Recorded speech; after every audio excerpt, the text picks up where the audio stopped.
할렐루야. 하나님의 말씀이 여러분들의 삶의 능력이 되시기를 축복드립니다. 오늘 하나님께서 우리에게 주시는 말씀은 출애굽기 4장 18절에서 23절까지 말씀입니다. 모세가 그의 장인 이드로에게 돌아가서 그에게 이르되 내가 애굽에 있는 내 형제들에게로 돌아가서 그들이 아직 살아있는지 알아보려 하오니 나로 가게 하소서. 이드로가 모세에게 평안히 가라 하니라. 여호와께서 미디안에서 모세에게 이르시되 애굽으로 돌아가라. 내 목숨을 노리던 자가 다 죽었느니라. 모세가 그의 아내와 아들들을 나귀에 태우고 애굽으로 돌아가는데 모세가 하나님의 지팡이를 손에 잡았더라. 여호와께서 모세에게 이르시되 내가 애굽으로 돌아가거든 내가 내 손에 준 이적을 바로 앞에서 다 행하라. 그러나 내가 그의 마음을 완악하게 한즉 그가 백성을 보내주지 아니하리니 너는 바로에게 이르기를 여호와의 말씀에 이스라엘은 내 아들 내 장자라. 내가 네게 이르기를 내 아들을 보내주어 나를 섬기게 하라 하여도 내가 보내주기를 거절하니 내가 내 아들 내 장자를 죽이리라 하셨다 하라 하시니라. 아멘. 하나님의 소명을 거듭 거부하던 모세는 마침내 그의 뜻을 굽히고 애굽으로 떠났습니다. 이는 하나님께서 함께 하시겠다는 약속과 하나님의 준엄하신 책망 때문이었습니다.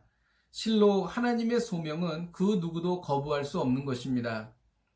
모세가 장인 이드로에게 말했습니다. 애굽에 있는 내 형제들에게로 돌아가서 그들이 아직 살아있는지를 살펴보고 오겠다는 것이었습니다. 이드로가 모세에게 평안히 가라고 말했습니다. 미래에 대한 확실한 보장이 없는 상태에서 현재 안정된 삶을 버리고 떠난다는 것은 쉬운 일이 아닙니다. 우리도 매 순간 하나님께서 말씀하실 때 하나님께 모든 것을 맡기는 신앙적인 결단을 해야 할 것입니다. 인생의 중요한 결정을 앞두고 계십니까? 하나님께 모든 것을 맡기고 하나님의 뜻을 따라 과감하게 결단하십시오. 이것이 바로 믿음인 것입니다. 그때에 주님께서 함께 하십니다. 하나님께서는 미디안에서 모세에게 말씀하셨습니다. 애굽으로 돌아가라. 내 목숨을 노리던 자들이 다 죽었느니라. 모세가 가장 두려워했던 것은 모세를 죽이려 했던 애굽의 지도자들이었습니다. 하나님께서는 모세의 목숨을 노리던 자가 다 죽었다고 말씀하셨습니다. 여기서 놓치지 말아야 할 중요한 포인트가 있습니다. 모세가 순종하기로 결단한 후에 모세를 죽이려 하던 자들이 다 죽었다고 말씀하셨다는 것입니다. 하나님께서는 우리가 위험 부담에도 불구하고 하나님만 신뢰하는 믿음의 결단을 하기를 원하십니다. 하나님께서는 불확실하고 다소 위험할 수 있는 상황 속에서도 하나님을 신뢰하고 결단하는 믿음을 요구하신다는 것입니다. 하나님은 모세에게 능력의 도구를 주셨습니다. 모세가 그의 가족을 태우고 애굽으로 돌아가는데 모세가 하나님의 지팡이를 손에 잡았다고 20절에 말하고 있습니다. 이 지팡이는 모세가 양을 칠 때에 오랜 세월 동안 사용했던 보잘것없는 막대기였습니다.